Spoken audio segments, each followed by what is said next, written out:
সিলসিলার যেসব আলেম ওলামারা আছেন তাদের ওয়াজ শুনলে শুনবেন, না হয় নাই শুনবেন। যা শুনেছেন তার উপরে আমলি জীবন তৈরি করুন। খুব কঠিন পরিস্থিতির মাঝখানে এসে আমরা দাঁড়িয়ে গেছি। আজকে দেখছেন না কি অবস্থা দাঁড়িয়েছে। হ্যাঁ ভাই সাহেব, আল্লাহ নবী তাই বলেছেন, ইউরফাউল ইলমা, পৃথিবী থেকে ইলম তুলে নেওয়া হবে, ইলম তুলে নেওয়া হবে।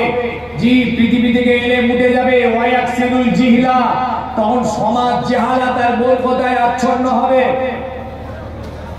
শুনছেন কিভাবে ইলম তুলবেন?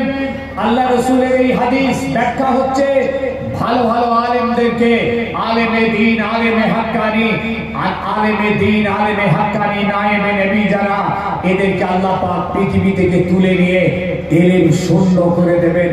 সমাজ মূর্খতায় আচ্ছন্ন হবে।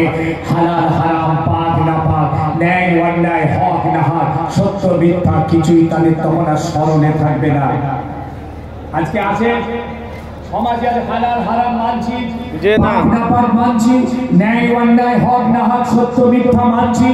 দেখেন, আপনি দেখেন, নিজের দিকে তাকান, মূর্খতায় আচ্ছন্ন হয়েছে।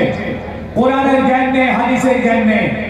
আল্লাহ নবী বললেন এরা করবে কি? তখন সমাজ থেকে একজনকে ইমাম ঠিক করবে, সেই ইমামটা হবে মূর্খ, অজ্ঞ, জাহেল।